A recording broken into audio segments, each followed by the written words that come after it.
कभी कभी अपना पाप छुपाने के लिए दूसरे के सर पे बिना गलती के गलती मढ़ने का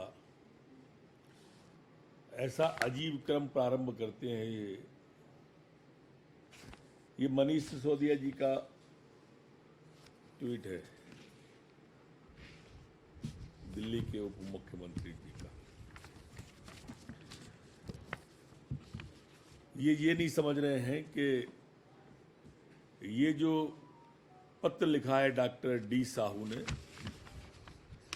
मध्य प्रदेश के लिए, उसमें स्पष्ट लिखा हुआ है, ये अंग्रेजी का पत्र है, इसमें लिखा है the department is requested to verify facts and submit and consider views within 2 weeks so that we can re-examine whether the issue deserve to be incorporated in the CAG report or not।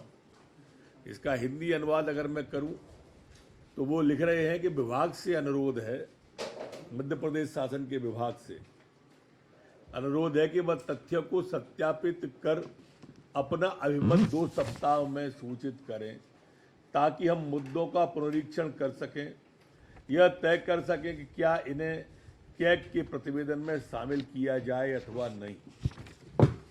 ये पूरी report में स्पष्ट उन्होंने ही लिखा है, doctor D Sahu जो IAS हैं।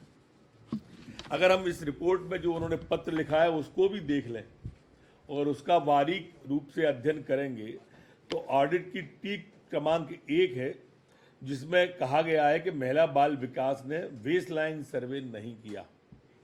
ऐसी किशोरी बालिकाएं जो स्कूल में पढ़ाई नहीं कर रही हैं उनकी संख्या 36 लाख बताई, जबकि स्कूल शिक्षा विभाग ने यह संख्या 9000 बताई। ये उनका पहला ऑडिट का टीप क्रमांक है। इसका उत्तर जो मैं आपके माध्यम से देना चाहता हूं कि महिला बाल विकास ने सर्वे करने के बाद यह पाया कि 2,52,000 बालिकाएं ऐसी हैं जो शालाओं में पढ़ाई नहीं कर रही हैं। इस संख्या की जानकारी भारत सरकार को सितंबर 2018 में ही भेज दी गई है।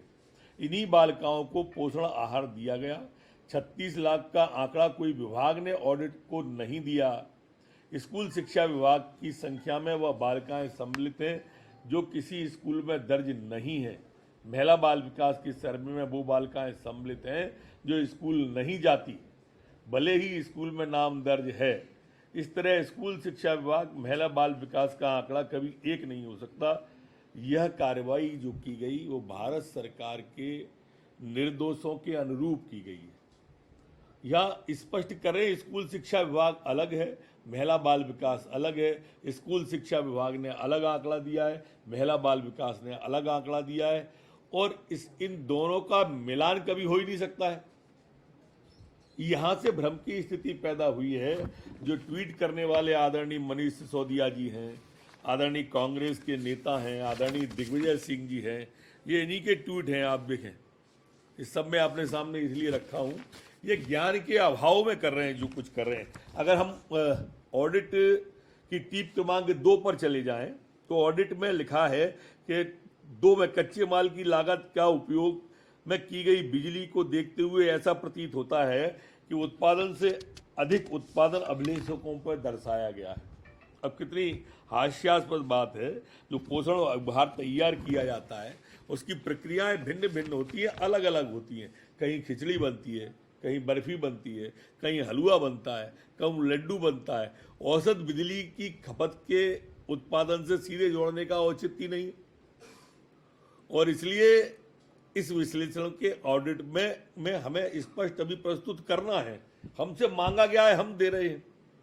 इसको जो मित्र फाइनल मांग के हल्ला मचा रहे हैं, मुझे उन पर तरस आता है। ऑडिट की टीप क्रमांक 2 खा अगर हम देखेंगे तो इसमें फसाई का जो food safety and standard authority of India है, उसने लाइसेंस में दर्शाई उत्पादन क्षमता से अधिक उत्पादन होना दर्शाया है। ये खा की बात कर रहा हूं मैं, 2 की। अब ये जो ऑडिट में बॉडी पोषण आहार संयंत्र के संबंध में लिखा है, खिचड़ी की उत्पादन क्षमता 4 मीट्रिक टन प्रतिदिन है, वास्तव में फसाई के द्वारा जारी लाइसेंस में कुल उत्पादन क्षमता 140 मेट्रिक टन प्रतिदिन है। फसाई के लाइसेंस की प्रति हम संलग्न करके इसीलिए आपको दे रहे हैं कि ये अलग प्रकार का है।